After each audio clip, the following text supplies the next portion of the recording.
there's a fever in the mining country of Montana Territory. It's known as gold colic. Once a man catches it, it can only mean one thing: life or death.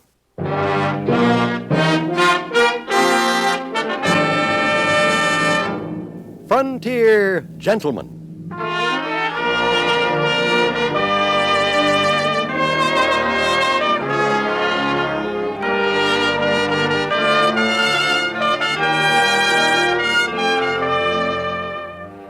Herewith an Englishman's account of life and death in the West. As a reporter for the London Times, he writes his colorful and unusual stories. But as a man with a gun, he lives and becomes a part of the violent years in the new territories. Now, starring John Dehner, this is the story of J.B. Kendall, Frontier Gentleman.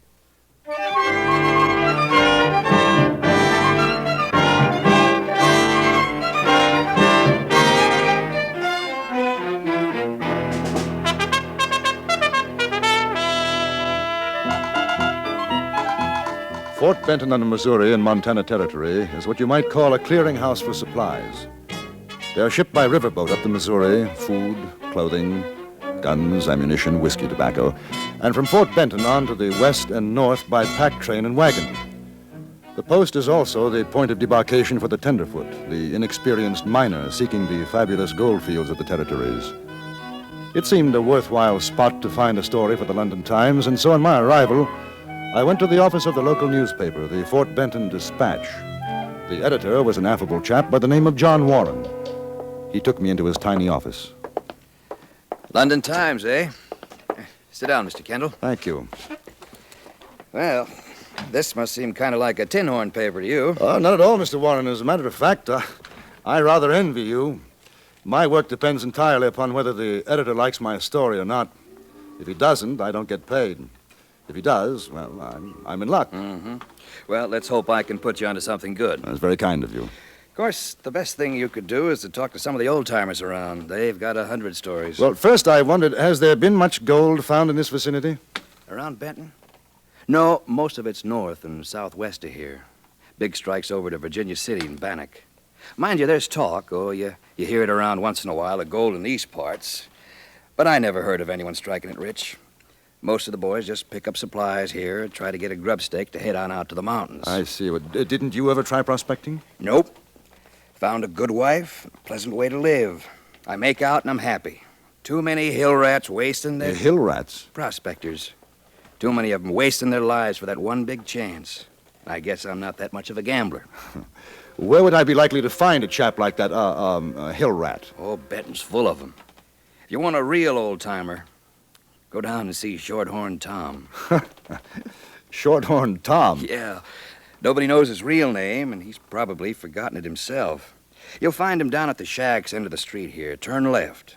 His place is the first one on the left. Good. I'll call on him. And look, don't let him talk you into grub staking him. He's got a lot of crazy ideas about finding a lost mine. He's been at it for 6 years, they say. Well, I'll be careful.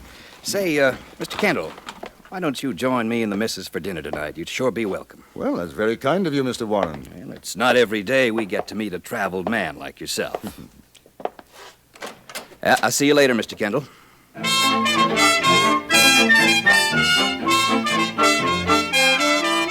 It wasn't hard to find Shorthorn Tom's place. I could have discovered it on a foggy London night by the smell alone.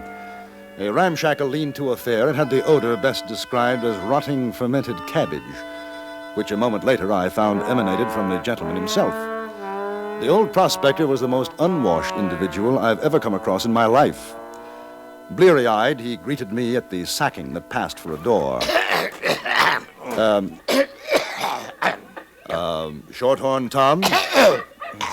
I wonder if I could have a few words with you? What's the matter, boy? You got the heaves? No, I don't believe so. Sound like it. You want words? Come on in. Got me a mess of poop stewing. Light and rest your saddle, mister. What's your business? Well, I'm writing about the territory for a newspaper, Tom. I thought possibly you might be able to give me some information. Information? What kind of information? Oh, the Life of a miner, for example? Your life? No, no, I'm quite serious. You want to pay for information? Oh, well, I hadn't exactly planned on it. Then I ain't got no medicine for you. $5? Yeah, let's see it. Oh, ain't you got no real money? Never did trust a bit of paper. I'm afraid that's it. Well, better than a sack of dingbats, I guess. You want some pooch? Is that what you're cooking? Yeah, tomatoes, sugar, and bread. Lost my teeth a couple of weeks back. Can't eat nothing but. No, I don't think so. Thanks very much. Well, you go ahead and ask what you want. I'll eat. I understand you've been mining in this country for some time. Oh, 20 here, more other places. Got the biggest strike a man ever see 6 years back. But I lost it. Really? Well, I'd like to hear about that. No more than 20 miles from here, too. Except nobody believes it. But I heard there wasn't any gold to speak of here. You heard. Oh, listen, mister. Oh, them that tell you that don't know their saddle from a prairie dog hole. I'm a-telling you. There's diggings over in them mountains, the high woods. I seen 'em. I know what's there. Gold. 5,000 a ton if it's worth us saying. Well, what happened to it? Well, me and a partner was prospecting in the high woods. Got lost and caught in a blizzard. Sam, he was my partner. He went west. Wind blew him clean off the trail, about 1,000 feet down. Well, I found a cave, see? I figured to stay put till the weather broke. And that's where I found it. In the cave? Right in the cave. Indian or Spanish diggings, I figure. Nuggets as big as your saddle. Well, go on. Well, that's all. I brought the nuggets back. Had me some fun. Then went back to work the mine. And I couldn't find it. It's unbelievable. Sure, that's what they all say. Shorthorn Tom, biggest liar in Montana Territory.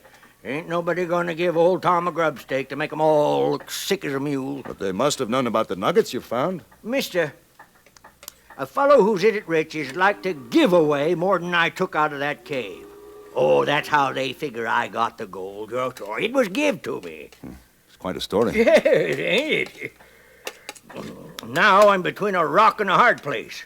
Doing a job here and around to scrape up $1 for grub. While up there's enough gold to buy me the whole dang town. When did you give up looking for it? When? Mister, when you got gold colic like I got it, you just never give up. You sure you want to have some of this pooch? It's mighty tasty. No, thank you. Yes, sir. Yeah. 8 times I've been back looking till I run out of grub. But one of these days... Hey, you wouldn't be interested in going partners, would you? Oh, I don't think so. It's very kind of you to offer. Yeah, wait a minute. Let me show you something. You know what gold looks like? I've seen it. Yeah. Good Lord. That must be worth... 200, 250. Well, but couldn't you use this to buy what you need for another try? Could, but won't. If I spent this and didn't find the mine, there'd be nothing left to prove what I know. Oh, it wouldn't cost more than $100. Man could take 1 mule for packing. Pretty good outfit. Oh, I ain't saying the best, but it'd do. Only on 20 miles from here. And how about $50? No, 100. And you know what? I got a feeling if a man wanted to put up $100, this could be the lucky time. Oh, I've been feeling it for a week. The weather's good. This trip out, I'd find it. Well, Tom, I have an idea, if for nothing else but the experience, it'd be worth it. All right. Here. 50, 70, and 90, 100. If we don't find it, I'll be in your shoes. Flat. Busted. Oh, mister. Hey, what's your name? Kendall. Well, Kendall, you got yourself a partner. Yes, sir. I'll take this here money and get us fixed up. We can leave right away. Bed out tonight. Where are you staying? No, I've got a room at the American Hotel. Meet you there in 2 hours. Oh, Tom, there's nothing personal, you understand, but I think a little security is indicated, in case of accidents. Oh, you figuring me to deal from the bottom? All right, I'll tell you what. Now, I'll give you the nugget, see? You trust me with your 100, I trust you with my nugget. And if I don't show up in 2 hours ready to travel, you made yourself a profit. Fair enough. Mister, you may not know it, but you're going to be one of the richest men in Montana. Or the poorest. I'll meet you at the hotel.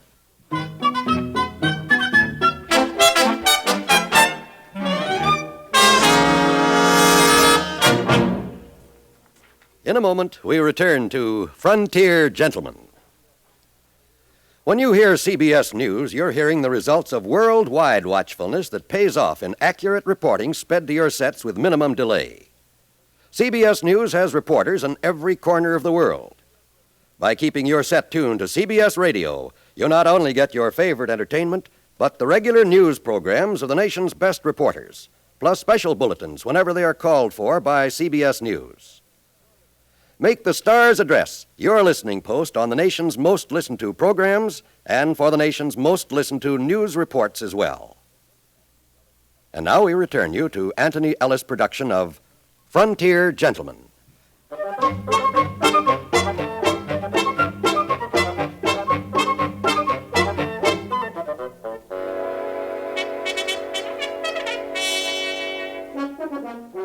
I had left Shorthorn Tom at a general store to buy supplies. Precisely 2 hours later, the old prospector was outside my hotel, leading a scrawny-looking burro, which looked as though it would momentarily collapse under the weight of its pack. It seemed that we were ready, except for one thing. Shorthorn Tom was blind, roaring, drunk. Here you are, partner! I'm all set and raring to go. I had me a little scamper juice to kind of start things off right. Here's your nugget, Tom. Oh, you're an honest man, Kendall. Come on, let's get going. Well, if it ain't my old pal, Shorthorn Tom. Who? Oh, Kendall. You see this suck-egg dog? Calls himself Willie Sanders. Worst no good son of a gun claim jumper this or any other side of the Rockies. So you got yourself a grub steak, Tom. This fellow you playing for sucker? Sucker! You see this nugget, you river sniper? We're gonna get more like it. You've been laughing at me and my gold in the Highwood Mountains, huh? Well, we'll see who's the sucker. No good varmint, I got a good mind. Tom! Ain't no good trying to rouse him, mister. He does it every time. You bet he poured a whole bottle of whiskey in him. Gets stiffer than a board. He'll be like that for hours. Give me a hand with him, will you? I'll take him up to my room. They won't let that old buzzard in the hotel. I think they will. Come on. I had a boy take the burro to the stable. Then together, Saunders and I carried old Tom into the hotel, up to my room, and put him down on the bed. He was snoring quite peacefully. My companion, Saunders, was not of the nicest type. Thick black brows growing in an almost straight line across his eyes, and a cast in one eye which gave him an even more villainous appearance. As I put Tom's nugget in my pocket, I saw him give it a sidelong glance. You believe that story of his? I have no doubt of it at all. Nobody else in Benton does. Well, that may well be their misfortune. Did he tell you where the mine is? He gave me a rough idea. Now, thanks very much for your help. You grub staked him, huh? I grub-staked him. Good afternoon, Mr. Sanders. You really think there's a mine? My dear fellow, I can't see what earthly concern it is of yours, but yes, I think there is a mine. How about taking a couple more partners on, me and a pal of mine? Not interested, thank you. He find that nugget up there? You heard him. Goodbye, Mr. Saunders.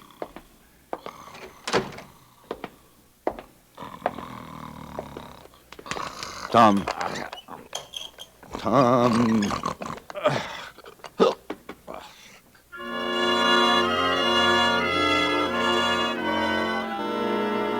2 hours later, he was still asleep. I locked him in the room and went downstairs for dinner. The bill came to $6, leaving me with exactly $2 in my pocket and a growing doubt as to the wisdom of my investment. I was just about to get up to leave the table when I heard a voice behind me. Hi there, handsome. Yes, you. Good evening. Mind if I join you? Why, no, not at all. Won't you sit down? I've been watching you from over there. You know what I said to myself? I said there's a real lonesome man. A real lonesome man. So I come over to make you feel better. Oh, well, as a matter of fact, I'm in quite high spirits, really. That's swell. That's real swell. I'm glad. My, you got a beautiful way of talking. Thank you. You're good looking, too. Nice and tall and good looking.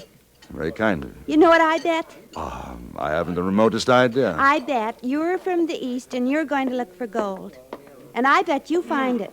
What do you think of that? Extraordinary. I'm Alice. What's your name? J.B. Kendall. J.B.? What does that mean? Oh, just initials, you know, J.B. Everybody calls me J.B. I like that. It's strong. J.B. Would you like to go someplace quieter to talk, J.B.? Not particularly. You see, I have a friend upstairs in my room. Oh? No. You don't understand. A gentleman. Not feeling too well. I am sorry. Then if you like, we could go to my place. Charming thought, but not tonight. You don't like me. Well, to the contrary, I find you irresistible, but I must say I question your motives. Run along, dear. Your friend, Mr. Saunders, is much too interested in our conversation. Saunders? Who's he? The gentleman behind the pillar, see? I saw you come in with him before. Would you be good enough to give him a message? Just say, no partners. Good night.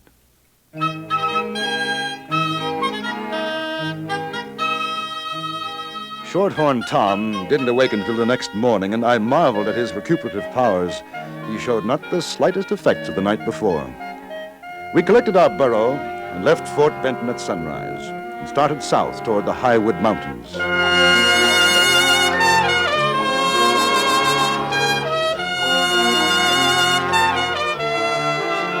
2 days later, we were in the heart of the mountains. Tom was in excellent spirits. He seemed to know exactly where he was going. You see that gulch, bro? I swear I got sight of it before that doggone blizzard closed in 6 years back. Yes, sir, we're on the right trail this time. Do you mind stopping for a moment? Oh, sure. I thought I heard something. Oh, man gets that way in the mountains. Hear a lot of things ain't really there. No. It sounded like horses. Oh, just the echo of the old burro, that's all. What's your real name, Tom? Oh, I ain't had none except Shorthorn Tom for so long I near forget sometimes. When I was a sprout, I had me some folks called Weatherly. That was a long time back, Kendall. What about Shorthorn? Where did you find that name? Never found it. Was give to me. That's what they called a tenderfoot down south a ways, and the name stuck. Hey, you got a handle, except Kendall? J.B. J.B. Jeremy Bryan. Jeremy Bryan. Oh, partner, I'm sorry. Mighty sorry. Man could get killed out here with a name like that. Trail's getting narrow yonder. You better watch your step. It's a long drop down. How much further from here? Oh, not much ways. It don't look like much, just a hole in the rock, but when you get inside, she opens up to a sizable cave. Look, there she is! Come on! Well, it looks like a cave, all right, but you said the opening was small. Oh, it's the one, I tell you. You'll see inside. Come on now. Watch your step. I will. Watch it. Yeah. Yes. No, I can't exactly recollect whether it was on this side or the other. Can you see any sign of diggings? No. Oh, might have been a fall covered it up. Say, I'll use my pick here. You try where you are. We stayed there, working, digging at the solid walls of that cave for over 3 hours. Tom must have known it was hopeless, but he wouldn't give up, only shouted words of encouragement to me and dug into seams the harder with his pick.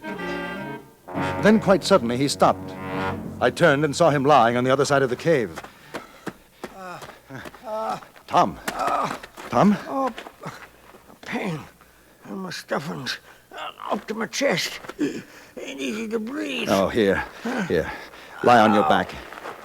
There we are. Oh, that's better. I tell you, J.B., I tell you. Oh, it's a cold trail. I know that sometime back this ain't the place. Don't feel it. It just don't smell right. I was kidding myself.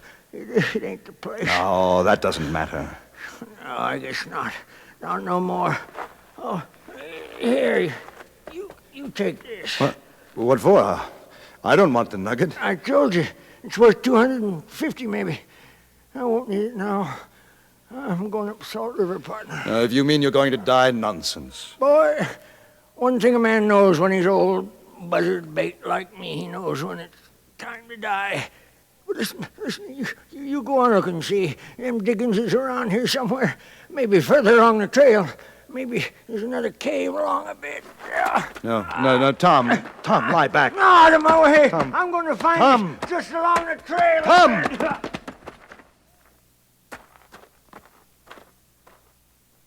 That old Tom, he sure had the gold colic bad, didn't he? He dead, Sanders? Sure he's dead. Don't you figure, mister? Yes. Me and my partner here, we come up to see how you was doing. Didn't find the mine, huh? No, we didn't find it. Well, there's still the nugget. I seen him give it to you. Hand it over, huh? Gentlemen, I feel rather sad about Tom's passing. Be good chaps and let well enough alone. You kidding with that talk? Oh, he's a dude. He can't help the way he talks. You give us the nugget, huh?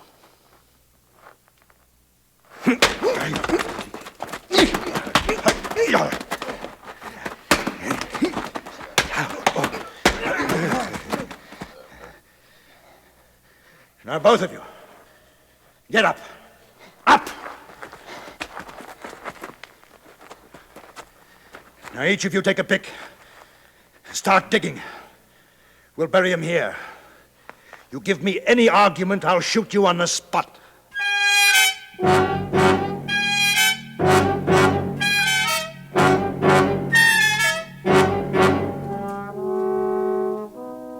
After Shorthorn Tom was buried, I took the horses belonging to Sanders and his friend and started back to Fort Benton. I had the idea the walk would do them good. After sending my story to the Times, I had a drink for old Tom, then packed to leave for Helena in Montana Territory.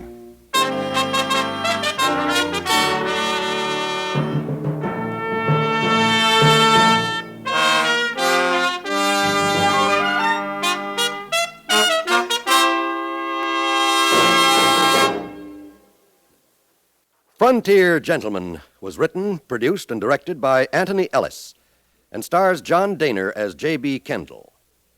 Featured in the cast were Joe Kearns, Don Diamond, Virginia Gregg, and Herb Ellis. Music was composed and conducted by Wilbur Hatch.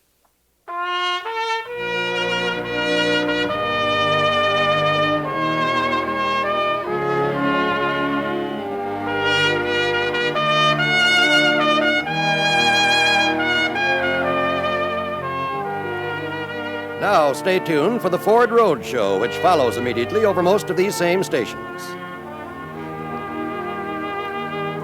Join us again next week for another report from the Frontier Gentleman. John Wall speaking. This is the CBS Radio Network.